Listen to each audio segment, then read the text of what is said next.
want you to just take a second and imagine two completely different scenarios. Put yourself right in the middle of them. Okay, I'm ready. So you're sitting at this beautifully decorated table at a really high-end luxury wedding. Yeah.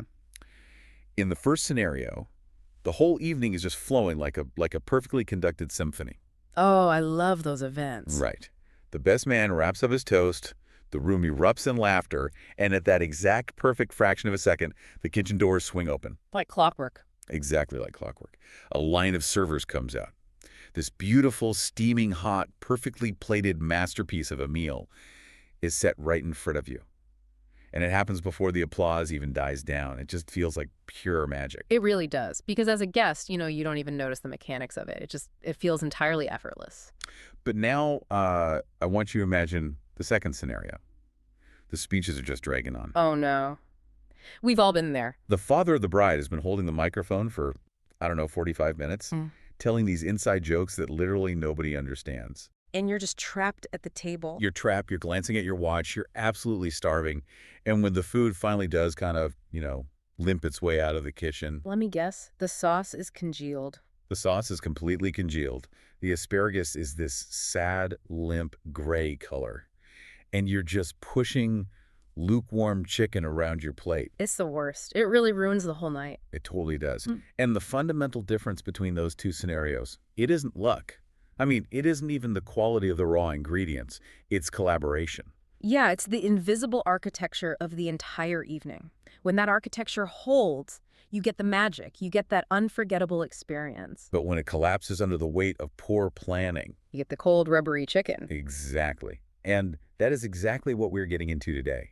For this deep dive, we are pulling from the wealth of resources on the Weddizer website. Which is such an incredible resource. It really is. Like if you are an event professional or if you're trying to scale a business in the wedding niche, you probably already use Weddizer's article section as your daily playbook. Oh, absolutely. It's this hub where vendors go to learn the actual business mechanics behind the glamour of high-end events. Right, because it's one thing to know how to, sear a scallop perfectly or how to arrange a beautiful bouquet of peonies. Sure. But it is an entirely different discipline to build a sustainable, profitable business in the high-stakes world of luxury weddings. 100%. It's so deeply emotional and high stakes. So the mission for our deep dive today is to extract those exact business mechanics. To figure out how they actually pull it off. Exactly. We are going to uncover the specific strategies that event planners and caterers use to achieve what is known in the industry as seamless menu integration. Which covers so much ground. It really does. We're talking about the mechanisms behind perfect timing, stunning presentation, and ultimate guest satisfaction. Okay, let's unpack this. I'm right. Before we can even begin to talk about how a planner and a caterer create that magic together, we have to establish their separate domains. Right, the boundaries. Yeah, we need to define the blueprint of their roles. Because if we don't understand that, we can't understand why early collaboration isn't just a good idea, but the absolute bedrock of a successful event. That is a crucial starting point because, in any high-stakes live event environment, if you don't have rigidly defined roles and jurisdictions, It's a disaster. you just have a very expensive brand of chaos. Very expensive. So let's look at the event planner's domain first. The planner is essentially the master architect, right? Exactly. They hold the macro vision. They are responsible for the overall event design, the overarching theme, and, crucially, managing the master timeline to the minute. They're the central node coordinating all the distinct vendors, the florist, the band, the lighting crew. The valet, everybody. Yeah. Plus, they manage all the client communication and expectations. Right. Their job really starts the moment a guest receives the save-the-date card in the mail. And it doesn't end until that guest gets into their car to drive home. Now, if we compare that to the caterer's domain, Yeah. the caterer is hyper-focused on the micro-experience of the culinary journey. The physical execution. Yeah, they handle menu creation, the actual physical preparation of the food, and the service logistics. They're responsible for the presentation, the styling of the plates, and dietary accommodations, which is a massively complex piece of the puzzle today. oh, totally. Which, as anyone who has cooked for a large group recently knows, is a logistical undertaking that requires military precision. It really does. You can't just wing an allergy request. No, you definitely can't. Yeah. Looking at these two roles, it makes me think of making a movie. Oh, I like that comparison. Think about it. The event planner is the director. They're managing the whole massive production, keeping the big picture in mind, making sure the actors, the set designers, the sound guys are all working together to tell one cohesive story. But the caterer, they are the cinematographer. They are responsible for taking a very specific, absolutely crucial element of that story and making it look, feel, and taste flawless. That's a great way to frame it, because the director relies entirely on the cinematographer to make the vision real on screen. Exactly. What's fascinating here is, despite how obvious that interdependence seems, right? The director needs the cinematographer, the planner needs the caterer. Yeah. The single biggest mistake made in the event industry is keeping them separated. Wait, really? They keep them apart. All the time. Caterers are routinely brought into the planning process months too late. Oh, wow. I mean, I guess I see how that happens, though. Like, if you're a couple getting married or even a corporate client, your first thought is usually, we need a venue and we need a vibe. Yes. The venue always comes first. Yeah, you lock down this historic mansion, you decide on a Great Gatsby theme, and then you figure you'll just hire a chef later to plug some food into the equation. Exactly. They view the food as an interchangeable module. Just swap it in. But from a business perspective, waiting to involve the culinary team is basically setting a match to your own event. Bringing the caterer in during the initial blueprint phase provides a massive necessary reality check. Primarily regarding the budget, I assume. Primarily the budget, yes. Let's talk about the mechanics of that budget reality check. Yeah. Because if the planner is the visionary, the caterer is the one who actually has to go buy the truffles. Precisely. Let's say a planner is sitting with a client and they're dreaming up a 6-course, individually plated, highly customized luxury tasting menu. So that's expensive. Oh, very. And the client is thrilled. But the caterer isn't in the room. When the caterer finally sees that plan 3 months later, Oh, no. they have to be the bad guy. They have to explain that the client's actual budget only supports a beautiful but much simpler station-style dinner. That's a brutal conversation to have. It's awful. But if the caterer is there from day one, they ground the planner's vision in financial reality before promises are made. So they can set expectations early. Exactly. They can say, look, we can't do 6 plated courses for this price, but we can do 3 spectacular courses and an incredible late-night dessert station. Which totally saves the planner's relationship with the client. Exactly. It also prevents catastrophic kitchen logistics, which we will definitely dig into later. But another huge reason for this early collaboration is translating that abstract theme onto the physical plate. The visual cohesion. Yeah.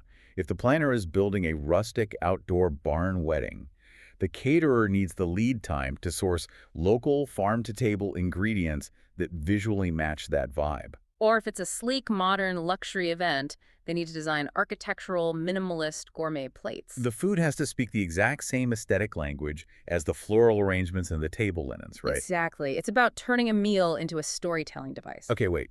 I'm stuck on this idea of the aesthetic language. I want to play devil's advocate for a second. So for Let's say I'm attending one of these massive luxury weddings. The chef in the back is a culinary genius. I'm talking Michelin star quality, perfectly aged filet mignon. Sounds incredible. Do I really genuinely care if that steak is served out of a stainless steel chafing dish on a buffet line versus being perfectly placed on a gold-rimmed plate? Like, good food is good food, right? Won't the guests just be happy? It tastes amazing. If we connect this to the bigger picture, especially in high-end hospitality, we have to look at the psychology of the guest. Okay. You are not just selling physical calories, you are selling an immersive experience.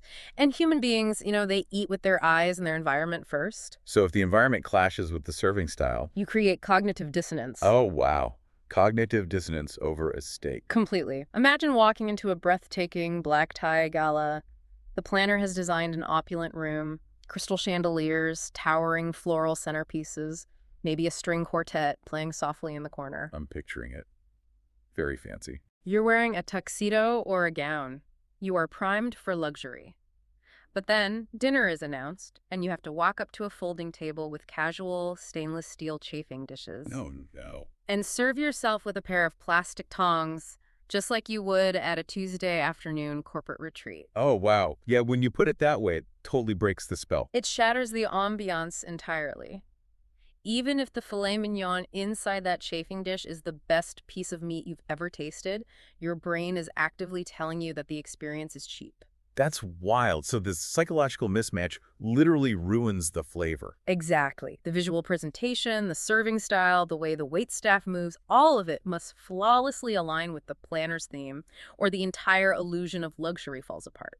That is a brilliant way to look at it. The cinematographer's lighting really has to match the director's set design perfectly. That's it, exactly. But pulling off that beautiful, thematic, psychological plating is completely irrelevant if the food is freezing cold. Cold food is the ultimate deal breaker. Which is why the aesthetic vision immediately crashes into the harsh reality of the clock.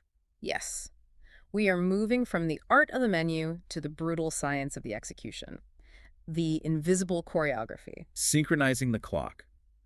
A caterer cannot just cook the food, keep it warm, and hope for the best. Definitely not. They have to perfectly align the firing of the food with the master timeline. The culinary team is constantly syncing up with the ceremony schedule, the flow of the speeches, the toasts, and the entertainment segments. Because the goal of this choreography is twofold. First, of course, is food integrity. You want a perfectly seared piece of fish served the absolute second it's ready. Right. If it sits under a heat lamp for 15 minutes, it's basically ruined. Exactly. But the second goal is maintaining the momentum of the room. Right. If you have 200 guests sitting at empty tables, staring at each other for 20 minutes while nothing is happening on stage and no food is coming out, The energy of the party just dies. it gets sucked right out of the room. People start checking their phones. And managing that momentum is exponentially more difficult today because of what modern clients expect. It's totally different now. Oh yeah, the days of guests just checking a box for chicken or beef on an RSVP card are over. It's all about hyper-personalization now. I was reading on Weddizer about how couples want signature dishes that tell the story of their first date. Right, they want to infuse their personalities into the menu. They want complex cultural cuisine integration to honor different family heritages on the exact same plate. And on top of that, you have the mandatory ironclad coordination of dietary requirements. Yes, the allergies. Vegan, vegetarian, gluten-free, nut allergies, shellfish allergies. It's a lot. And let's be really clear about how that actually works in a kitchen. It isn't just a matter of leaving the nuts off a salad. No, it's way more intense than that. To avoid cross-contamination for a severe allergy, the caterer often has to dedicate entirely separate prep stations, separate utensils, separate pans. The planner and the caterer have to systemize that flow, so a guest with a dietary restriction doesn't get a sad afterthought of a meal, but something that feels just as thematic and spectacular as the main course. But delivering on that level of culinary customization requires the planner and the caterer to navigate the really ugly side of event logistics. The gritty venue details. Yeah, I imagine the venue itself is the biggest wild card in this whole operation. It absolutely is. Planners and caterers have to physically walk the space together months in advance to assess the reality of what they're dealing with. They have to see it with their own eyes. Right. A planner might fall in love with a gorgeous 200-year-old rustic barn for a reception. It looks amazing on Instagram. Sure. But the caterer has to look at that same barn and ask the terrifying questions. Like, where is the kitchen? Exactly. Are they building a prep tent in a gravel parking lot? Is there running water, or do they need to bring in holding tanks? And the biggest hidden trap, the power grid. I wouldn't even think about the power grid. Most people don't, but think about it. You bring in commercial convection ovens, warming cabinets, deep fryers, and industrial coffee makers. That's a huge power drop. If the caterer plugs all of that into a 200-year-old barn's electrical system without coordinating with the planner's lighting and sound team, Oh, no. the moment the DJ drops the bass, the entire venue goes dark and the ovens shut off. That is a literal nightmare scenario, which makes the director and cinematographer analogy even more fitting. They have to map out everything. They have to map out the exact choreography of the setup and breakdown, too. How do they load in a commercial kitchen's worth of equipment before the guests arrive and strike it all at midnight without anyone ever seeing the gears turning? The gears must remain completely hidden. But, and here is the universal truth of live events, things always go wrong. The timeline never holds perfectly. This raises an important question for you listening right now. What actually happens when a speech goes way over its allotted time? Because we know it will. Oh, it always does. The father of the bride gets emotional, or the best man decides to test out his tight 15 minutes of amateur stand-up comedy. Always a bad idea. Suddenly, a 5-minute toast turns into a 25-minute hostage situation. Yeah.